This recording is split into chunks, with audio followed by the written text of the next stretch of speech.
થઈ ગયા કે શું સુંદર છોકરાઓ છે. બધા આપતજનોને મળ્યા એટલે માનું હૃદય ભરાઈ આવ્યું કે જયારે એનાથી ગઈ ત્યારે મારા પતિની સાથે ગઈ હતી, આજે હું પતિને મૂકીને આવી. એટલે મા ગદગદ થઈ ગયા. પણ જો મનને કેવું વશ કરે છે, કારણ કે રડ્યા જ કરતો રડ્યા જ કરાય. પણ હિંમત રાખીને માએ શો વિચાર કર્યો, ગયા તારે તો અમે 2 જણ ગયા હતા, પણ આવ્યા તારે 3 જણ આવ્યા. ભગવાને 2 દીકરા આપ્યા છે, હવે મારે શેને રડવાનું હોય? પતિ એમનું કર્તવ્ય બજાવીને ચાલ્યા ગયા, હવે મારે મારું કર્તવ્ય બજાવવાનું છે. એમ રુદન કરીને શોક કરીને કર્તવ્યમાંથી જો એ નિષ્ઠા કર્તવ્યમાંથી છટકી જવાનું નથી. રુદન પર પથ્થર મૂકી દેવાનો શોક પર અને કર્તવ્યમાં લાગી જવાનું. કર્તવ્યમાં લાગી જશો તો શોક આપોઆપ ચાલ્યો જશે. માટે મારું કર્તવ્ય શું છે? જો માજીએ કેવી સુંદર વાત આપણને સમજાવી છે. એટલે હૃદય તો ભરાઈ ગયું. પણ પાછો આ તો માં હતો ને, પણ આ તો સિંહણ હતા. તરસ સંભાળી લીધ, નિજ જાતને હૃદય પર પથ્થર મૂકી. પથ્થર મૂકી દીધો હૃદય પર. શેનું રડવાનું? ગઈ તારે 2 હતો તો 3 લઈને આવીશું. ભગવાને મને ફાયદો જ કરી આપ્યો છે ને. બધા સગો સહોદર મળ્યા. એક સુંદર દિવસે યજ્ઞોપવિતનો એ મુહૂર્ત નક્કી થયું. શુભ દિન શુભ મુહૂર્ત વિશે બંને સુતને ત્યાં ઉપવિત આપ્યા પ્રેમથી, સગળે આનંદ થાય. બંનેને આનંદ થાય એ રીતે ઉપવિતના સંસ્કાર આપી દીધા. ઉત્સવ ઉજવ્યો મોદથી, ધામધૂમથી. તેમ ખોટન સાલે રૂકમાને વિઠ્ઠલજીની એમ. પેલા લોકોએ પણ વિઠ્ઠલની ખોટ ન સાલે એ રીતે એમને આ આખો પ્રસંગ ઉજવ્યો. સગા સહોદર ને વળી મિત્રો જ્ઞાતિજન આપ્યા ભોજન મિષ્ટને, રીઝા સર્વે મન. એ બધાને મિષ્ટ ભોજન જમાડ્યા. બધું સુંદર થયું. એમ પાંડુરંગને નાનો નારાયણ બટુક હતા તે દ્વિજ બન્યા, રૂકમા હર્ષ્યા મન. અત્યાર સુધી બટુકો હતા, હવે દ્વિજ બન્યા. દ્વિજ એટલે 2 અને જ એટલે જન્મ. જેનો 2 વાર જન્મ થયો એને દ્વિજ કહેવાય. આપણે બધા દ્વિજ છીએ. બ્રાહ્મણો દ્વિજ તો ખરા જ ખરા, પણ બીજા પણ દ્વિજ જ ગણાય. કારણ પહેલો જન્મ માતાના ઉદરમાંથી થયો તે, અને બીજો જન્મ ગુરુએ જ્ઞાન આપ્યું તે, એ સાચો જન્મ છે. ઉપવિતના સંસ્કાર થાય એટલે એને ગાયત્રીનો મંત્ર આપે, ગુરુ એને જ્ઞાન આપે, એટલે આ એનો બીજો જન્મ થયો કહેવાય, જ્ઞાન જન્મ. આ જન્મ તો સામાન્ય છે, પણ ખરો જન્મ એ જ્ઞાન જન્મ છે. જે અવતાર લીધો છે માનવનો, એ અવતારનું કલ્યાણ કરવા માટેનો જે સાધન પ્રાપ્ત કરવાનું દ્વિજ, એ બીજો જન્મ કહેવાય. ગુરુ મંત્ર ઉપવિત અથવા કંઠી બાંધીએ ગુરુની, અથવા ગુરુનો સહારો શોધીએ, એ બીજો જન્મ છે. પક્ષીઓને પણ દ્વિજ કહેવાય કે એક ઈડું અને ઈડું પછી બચ્ચો થાય, એટલે એનો પણ 2 વખત જન્મ થયો છે. તો દ્વિજ ક્યારે બનાય? અત્યાર સુધી બટુક હતા, હવે દ્વિજ બન્યા. ઉપનયનના સંસ્કાર મળ્યા, ગાયત્રી મંત્ર મળ્યો, બીજો જન્મ થયો. કઈ દિન ત્યાર પછી રહ્યા સગા સહોદર સાથ. હવે માએ વિચાર કર્યો કે આ તો મારું ઘર છે, મારું ગામ છે, મારા સગાવાળાઓ છે.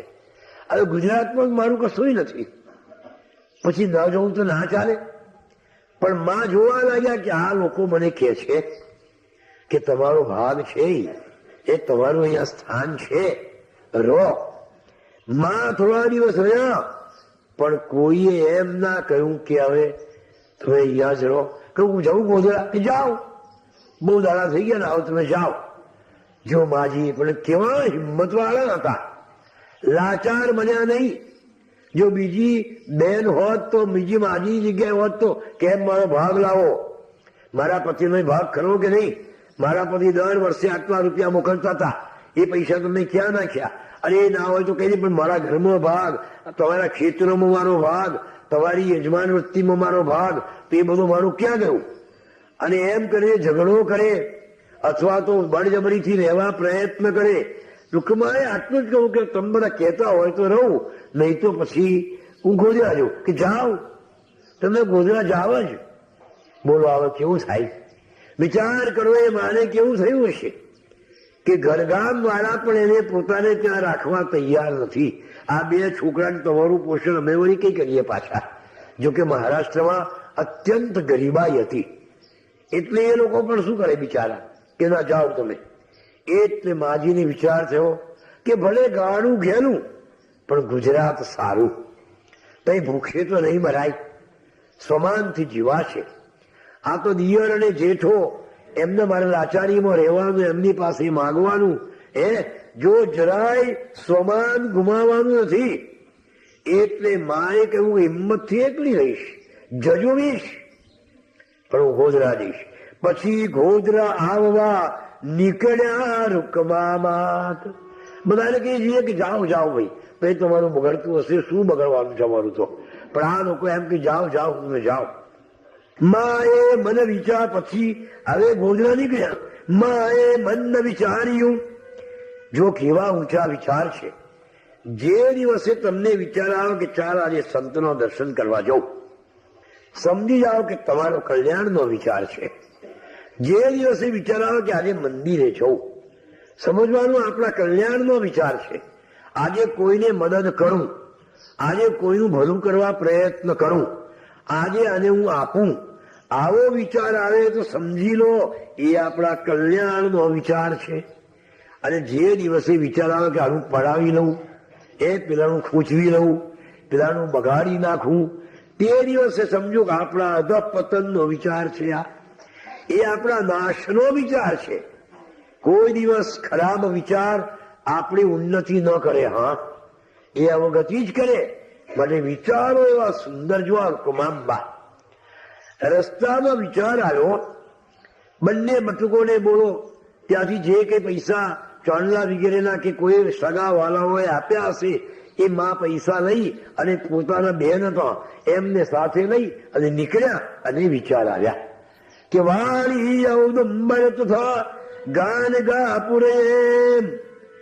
માએ મન વિચાર્યું લઈ જવું બટુકોને તેમ, કે આ બંને બટુકોને લઈને હું વાડી ઔદુંબરમાં ભગવાનના દર્શન કરવા લઈ જાઉં. જશે સરસ્વતી સ્વામી મહારાજ જ્યાં થઈ ગયા દત્તના અવતાર. બસ એ બહુ સારું.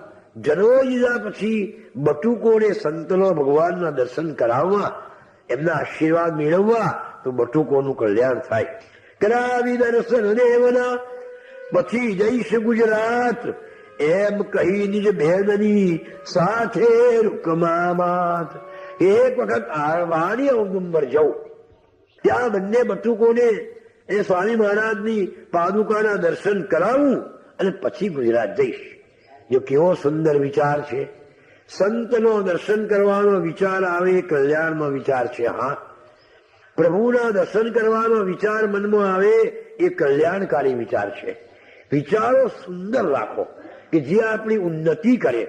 જેટલા ઊંચા વિચારો એટલા આપણે ઊંચા જઈશું, અને હલકા વિચારો આપણને નીચા પાડી દેશે. મને કોઈ દાડો લાચારીનો, ગરીબાઈનો, કોઈનું બગાડવાનો, કોઈનું ખરાબ કરવાનો આવો વિચાર કદીએ મનમાં નહીં કરીએ. તો જુઓ આ જગદંબાની પાસે શું હતું, પણ છતાં કેવી એમની ઉન્નતિ થાય છે. માં નીકળ્યા, આવી પહોંચ્યા વાડીએ, ત્યાં તો કૌતુક થાય. વાડીમાં આવ્યા અને એક કૌતુક બની ગયું, અલૌકિક વાત બની ગઈ. આગળના અધ્યાય હવે કહીશું એ કથાય. એ કથાય હવે 12 થઈ ગયા છે. એટલે ભગવાન લગ્ની કે છે કે વાડીમાં આવી ગયા, પણ વાડીમાં એક કૌતુક થયું. શું થયું એ હમણાં મારે કહેવું નથી તને, કારણ કે તું ભૂખ્યો છે ભાઈ, પેટમાં તને લાગી હોય અને આવી સારી વાત કહું રે કે ના રે, એના કરતા આપણે 2:30 વાગે મળીશું. અને 2:30 વાગે અલખજી વાડીમાં શું કૌતુક થયું એ કહેશે. કથાનો પ્રવાહ આગળ વહેશે, આનંદ થઈ જશે. અવધૂત ચિંતન શ્રી ગુરુદેવ શ્રીમદ પરમ પરિવાજકાચાર્ય શ્રી વાસુદેવાનંદ સરસ્વતી સ્વામી મહારાજ કી જય. ભગવતી જગદંબા રૂકમાંબા માત કી જય. પરમ પૂજ્ય સદગુરુ શ્રી રંગવધૂત ગુરુ મહારાજ કી જય. શ્રી લક્ષ્મીનારાયણ ભગવાન કી જય. ગુરુદેવ દત્ત, ગુરુદેવ દત્ત, ગુરુદેવ દત્ત. નર્મદે હર.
પોતાની બહેનની સાથે વાડી ઔદુંબરમાં આવી પહોંચ્યા. ભગવાને ગમત કરી કે નિરંજન જ્યાં એક સુખ થયું. નિરંજનને આશ્ચર્ય થયું કે ગુરુ મહારાજ જ્યાં એવું સુખ અંતો કૌતુક થયું એટલું કહો. એક રીતે છે ખબર પૂરી કથા ગુરુદેવની દૈત્યહારી જાણ સદા સૌખ્ય જાણતું કરે દુઃખ સંસાર. સારા ભલા આગળ તું હવે માર્ગમાં અંબાએ નિત્ય ભગવીને ભક્ત સહો આજ વાડીમાં હશે. વાડીમાં સરસ્વતી સ્વામી મહારાજ એમણે અનેક લીલાઓ કરી હતી. સાક્ષાત સ્વયં તત્વાત્મય અવતાર ત્યાં વિરાજતા હતા. એ વખતે બનાવ એવો બન્યો. તે સમયે વાડી નહીં સ્વયં દત્ત અવતાર તેમને સ્વામીજી આવ્યા. ભુવનેશ્વર વાળા પરમ પૂજ્ય શ્રી વાસુદેવાનંદ સરસ્વતી સ્વામી મહારાજ એ વિહાર કરતા કરતા તે વખતે વાણીય ઉંમરમાં વિરાજમાન હતા. મા રૂકમાંબાને ખબર પડી કે સ્વામી મહારાજ અહીંયા બિરાજે છે. માના આનંદનો પાર ના રહ્યો. એ બધું કોને ખૂબ અગત્યની વસ્તુ છે. સંતના દર્શન કરે, સંત આશીર્વાદ આપે કે સાત્વિક બ્રાહ્મણ બન, બ્રહ્મ તેજસ્વી બ્રાહ્મણ બન, બ્રહ્મ તેજનો વિચાર કરનારો બન. એવા આશીર્વાદ સંતોના મળે, બ્રાહ્મણો તેજસ્વી બને. મારે આનંદ થયો કે તે દર્શન કરવા માટે પોતે ત્યાં વચુકોને લઈને ગયો. ફળ ફૂલ હાથમાં લીધા છે, મારી દર્શન કરવા જઈ રહ્યા છે. ત્યાં તો સ્વામીજી જાણે કે રાતના જોઈ રહ્યા હોય. જેમ રામ કૃષ્ણ પ્રભુ દેવ નાનકડા નરેન્દ્રની વિવેકાનંદની રાહ જોઈ રહ્યા હતા. આખો દિવસ રાહ જોઈ અને વિવેકાનંદ ન આવે, નરેન્દ્ર ન આવે તો ભાઈ તો આવો ને, કેમ નથી આવતો? સ્વામી મહારાજ પણ પોતાના મહાન ઉત્તમ શિષ્યની જયારે રાહ જોતા હોય એમ બેસી રહ્યા છે. શિષ્ય રત્નની એમ બેઠા છે અસ્વસ્થ અને જોતા પાંડુરંગને બન્યા સ્વામીજી મસ્ત. નાનકડો આંબુને પાંડુરંગને જોડ્યા અને સ્વામીના હૃદયમાં એક પ્રકારનો આનંદની સરવાણી મૂકી. એમના શરીરમાં સ્પંદન જાગૃત થયા. દૂરથી જોતા સ્વામીએ દોડ્યા પાંડુરંગ, વહેલા વહેલા પહોંચીને મસ્તક વહેલા વહેલા 8 વર્ષનો બાળક છે, પણ પૂર્વનો યોગ છે ને. બસ વહેલો વહેલો જઈ સ્વામી મહારાજના ખોળામાં માથું મૂકી દો. પરસ્પર જાગૃત થયો. કોઈ વજનનો યોગ એકબીજાને ભેટવા પૂર્વનો યોગ જાગૃત થયો. બંનેનું આકર્ષણ એવું છે. ગુરુ પ્રત્યેની સદગુરુ પ્રત્યેની ભક્તિ એવી છે કે ગુરુની એક સાધનનું પ્રતીક પણ જુએ તો શિષ્યને આનંદ થઈ જાય. ગાડી કરીને ભગવાનનો એક ભજન કાર્તિકો હોય, પણ એના ગુરુએ આપણા હિન્દુ સ્વામી રામાનંદ હતા. એ ગાડી રામાનંદ સ્વામીની ભાવકાઓ એક ગરીબ ઘરમાં આવી. ત્યાં દુકાળ પડ્યો, જનરેની બાજુ ત્યાં ખાલી થવા લાગ્યો. પેલો ગરીબ માણસ પોતાની બધી ઘર વગરી એક જ ટોપલામાં બાંધી એની પાદુકા પણ બાંધી દીધી, કારણ કે એને ત્યાં હતી. અને એ રસ્તામાં નદી બની જતો હતો. એ વખતે ગાડી એ તો મહાકવિ હતા, રાજ્યનો એને આશ્રય હતો. એ સુંદર ઘોડાગાડી મળેલી. ઘોડાગાડીમાં બેસીને એ ગાડી ફરવા જતો હતો અને સામે જેવો ગરીબ માણસ માથા પર પોતું મૂકીને આવતો હતો. કોણ જાણી કેમ ગાડીમાં જેવી સુગંધ આવી. મારા ગુરુવાળાની પ્રકૃતિ છે, મારા ગુરુવાળાની કોઈ વસ્તુ નહીં રાખે. બોલાય ગાડી બોલાય બોલે નહીં પાછો તો એવી સુગંધ આવી. જાણું મારા ખૂબ પ્રયત્ની મારા અત્યંત વાળા ગુરુવાળાની કોઈ વસ્તુ છે. એ વાત મારું પોતું છોડ જેના એ છોડ્યું પાદુકાઓને કોની છે. એક સાધુ હતા, એની અમારી ઘેર પડી છે. કેટલા રૂપિયા જોઈએ જેટલા જોઈએ એટલા ના પાદુકા બનાવી. આ તો મારા ગુરુ મહારાજની છે.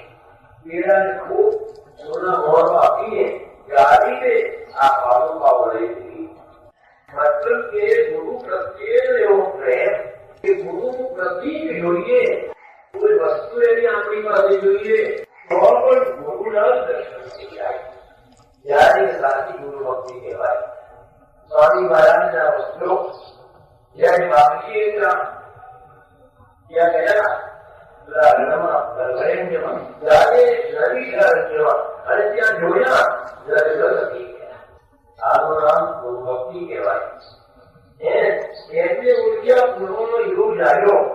પેલા દોડ્યો નાનકડો પાંડુરંગ ત્યારે કોઈ દેવી છે એ જે નવા કપડા પહેરેલા છે એ નવા કપડા ભાવે ત્યાં દોડ્યો ને એક માસી એ પકડી લીધા અને દોડતા એમ કપડા સ્વામીજીએ ના સ્પર્શાવી કપડા સાથે સ્વામીજીને સ્પર્શ ન કરાય.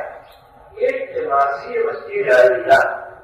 સ્વામીજીએ જોયું એટલે બોલ્યા તો એને આવવાને આ તો મારો દીકરો છે. પરાજીમાં સ્વામીએ પૂછ્યું આ તો મારો દીકરો છે કાયને બોલા તો બોલ્યા ગયા. નાનકડા પાંડુરંગને વાસુદેવાનંદ સરસ્વતી સ્વામી મહારાજે પૂછ્યું મરાઠી ભાષામાં કે કાયને બોલા તું કોહડા ચા એ છોકરા તું મારો છોકરો છું તું ચા હું તમારો છું. એક વખત ભગવાનને કહ્યું ને કે હું છું ચા ભગવાન તમારો છું પછી જો એવો આનંદ આવે છે કઈ પણ ભલે નહીં એક વખત ભગવાનના શરણે ચાલ્યા જાઓ. જો આ વૃદ્ધ જીવન આપણો વિકારણ ગમનો ભક્તિનું પહેલું પગથિયું છે શરણ ગમનો. સર્વસ્વ છોડીને ભગવાનના શરણે ચાલ્યા જાઓ. જો બધું જ તમારું ક્ષેમ કુશળ આરોગ્ય ભગવાન જ સાચું છે. ગીતાનું આટલું બધું જ્ઞાન ભગવાન કૃષ્ણચંદ્રજીએ પેલા અર્જુનને ખાંસી આપ્યું. કેટલું કેવું અર્જુન બધું છોડીએ અજાણમાં નિજાયમાં મોક્ષ સંન્યાસીઓમાં ભગવાને કહ્યું આ બધું છોડીને એટલું કામ કર. સર્વ ધર્માન પરિત્યજ્ય મામેકં શરણં વ્રજ અહં ત્વાં સર્વ પાપેભ્યો મોક્ષયિષ્યામિ મા શુચો. આ ભગવાનનો અમર આદેશ છે કે તું બધા દેવો છોડી જાય એક મારે શરણે ચાલ્યા બસ. અરે મારા શુચો તો સુતા ન કરીશ હું તને સર્વ પાપોમાંથી મુક્ત કરીશ. ભગવાનના શરણે જાય છે ને ભગવાન એના પાપ જોતા નથી એના દોષ જોતા નથી. શરણે ગયો એના દોષ જોવાય એના અને જોઈને ભગવાન ના કહેવાય. એ સર્વસ્વ છોડીને મારે શરણે આવ્યો એના દોષ ભગવાન જોતા નથી. એ ગમે એવો હોય ખાટકી હોય નિશ્ચય હોય ઇન્દ્ર હોય પણ ભગવાન એને અપનાવી લે છે. એક અમૃતજી નાનકડા પાંડુરંગે જોને પૂછ્યા સરળ શબ્દ અંતરના જ્ઞાનમાંથી હું તમારો છું ભગવાન. તવૈવાહમ તવૈવાહમ તવૈવાહમ પુનઃ પુનઃ ભગવાન તમારો છું હું તમારો છું હું તમારો છું. બસ પાંડુરંગ ફરી દોડ્યા. માં પકડવા ગયા પણ પાંડુરંગે માથું મૂકી દીધું. એ દિવસથી પાંડુરંગે મહારાજના ખોળામાં માથું મૂકી. એ સદાય માટે મૂકેલું છે. અરવિંદ એ ઉઠાડ્યું નથી. સદાય માટે યાદથી સ્વામી ખોળામાં મસ્તક મેં મૂકી દીધું. ભલે થવાનું થાય નિશ્ચય મનનો મારા સજીવિત નિષ્ફળ જાય. 8 વર્ષનો છોકરો આવો વિચાર કરે છે મેં તો માર મૂકી દીધું. હવે પાછળથી જયારે બાકી બહુ પ્રખ્યાત ને મહાન બન્યા એટલે બધા ભક્તોને ઘણી વાર ગમતમાં કહેવા લાગ્યા કે હું છું માતા વગરનો સાચું કહું યથાર્થ. જો માનવા વગરનો છું હું જે ધર્મ દેખાડે છે માસુક તમને જે વાસ્તવિક માસું નથી ભ્રમ તમારો. આ તમને માથું દેખાય છે એ મારું માથું નથી. હું તો માથા વગરનો છું મુજમાં સૂતો પ્યાલું સદગુણ ખોળા મોય મૂકું છે તે હરી સુધી નથી ઉઠાવ્યું ક્યાંય મારા સૂતો ગુરુ મળ્યા સત્કર્મ બની એટલે હું માથા વગરનો છું. માથું છે ને એનો કોઈ ભાર થતો હોય ભાર આપણે માથામાં લઈને કરીએ છીએ પણ માથું તો ભગવાનના ચરણોમાં મૂકી દો એટલે બધો જ ભાર એના ચરણોમાં થાય એટલે આપણા ભારને દૂર કરનારા છે. આ સ્વામી મહારાજનો પદભરનો દર્શન ખાતા પ્રીતિ પૂર્વની જાગી મજાઈ રહી એ થોડીક વાતમાં જ દર્શન થયા છે. હજારો વર્ષોના વર્ષો સુધી સંતોની સાથે રહીએ હોય કેટલાય દેવા રહે છે જરાય ફેરફાર થતો નથી. અને જો એવા હોય તો એ જરી કોઈને દ્રષ્ટિ પ્રકારના જીવનમાં પડતો આવી જાય છે. એમ અવધૂતજીને પાંડુરંગજીએ માત્ર એક જ વર્ષ ભગત દર્શન થયા છે. ત્યાર પછી સદગુરુના શરીરનો દર્શન પાંડુરંગે નથી ગયા. સાચું કહું છું. આ અલગી કે છે કે નિરંજન 8 વર્ષની ઉંમરે દર્શન કરાય એ શક્તિપાત થયો પણ મારું ત્રીજો ત્યાર પછી સ્વદેહનો સ્વપ્નનો દર્શન થયો હશે પણ સ્વામી મહારાજનો અમૃ મહારાજનો સ્વદેહ દર્શન કર્યા નથી. એક તરફથી કે છે કે સદગુરુ પદ વિશે રાખો શ્રદ્ધા અનન્ય એને સદગુરુ નિજ સમો ખરે બનાવી કેવા છે એની કોઈ ઉપમા નથી. અવધૂતજીએ ગાયું છે કરેલું હોતા પારસ સોના પણ નહીં પારસ કરેલા. જો ગુરુ મહારાજને હું પારસમણી ઉપમા આપું તો પારસમણી લોખંડને સોનું બનાવે પણ પારસ તો ના જ બનાવે પણ ગુરુ તો પોતાના જેવો શિષ્ય બનાવીએ. આ આપસમાન બના આપસમાન બના શિષ્ય કો દેવે પદ નિર્વાણા. શિષ્યને પોતાના જેવો બનાવીએ અને સવારો બનાવીએ એ સાચા ગુરુ કહેવાય. એટલે ભગવાનના દર્શનના એક જ વખત જોયા છે. દર્શન વાસુદેવના ત્યાંથી નીકળી આવ્યા કોલ્હાપુરમાં. ભગવાન કોઈ ભિક્ષા લેવા માટે છે આવે છે એવું પવિત્ર કોલ્હાપુર. એ કોલ્હાપુરમાં એમના એક સંબંધી રહેતા હતા. એ કોલ્હાપુરમાં બહુ મોટા એક કલેક્ટર અથવા તો મામલતદારની જગ્યા હતા. માજીના એ સંબંધી હતા. એટલે એમને લઈ આ બે નાનકડા બાળકોને લઈ મારી ઘેર ગયા. એમને આનંદ થયો. વાહ સુંદર છોકરાઓ છે તમારા. એ સૂત્રોને જોઈને એમના સગા પણ ખુશ થઈ ગયા. હવે અહીંયા વાસુદેવના દર્શન કર્યા પછી ગુરુ મહારાજના દર્શન કર્યા પછી નાનકડા સાધુની સ્થિતિ એવી થઈ છે.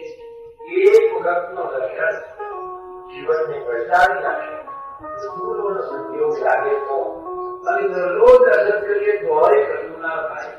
એને એક જ વખતનો દર્શન જીવનને પલટાવી નાખે. ચિત્ત એમ ચોટી ગયું સદગુરુ ચરણો સ્વાસે સ્વાસે સ્વરૂપયા સદગુરુના જપ ધ્યાન. આ પ્રશ્ન બાળકને જ્યાં જ્યાં નાખે નજર સદગુરુ દર્શન થાય. સ્મરી સ્મરી ગુરુ ચરણને રોગ ભવન થઈ જાય. જ્યાં જ્યાં સ્વામી મહારાજના દર્શન કરે સ્મરણ કરતા રૂવાટા ઉભા થઈ જાય. સારું પીવું ના ગમે ઠરે ને ક્યાંય મન કલશે નયન ભાવના કરવા ગુરુ દર્શન. એની આંખો જાણે મારા ભગવાન મને ક્યાં મળશે એવી બાવળી બની ગઈ. જેમ તેમ રાત્રે ભોજન કર્યું પેલા સગાને ઘેર અને કોલ્હાપુરમાં પાંડુરંગ પથારીમાં સુતા. ગદગદ ચિત્ત થયું અને નયન અશ્રુ ભરાય. સૂતો સૂતો બાબુએ કરે પ્રાર્થના ત્યાંય.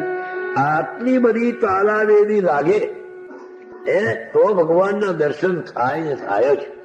જેટલી આપણે પૈસાને માટે તાલાવેલી કરીએ છીએ, કીર્તિને માટે, કઈ મેળવવા માટે જેટલી તાલાવેલી કરીએ છીએ, એટલી જો ભગવાન માટે કરીએ તો ભગવાન દર્શન દે જ દે.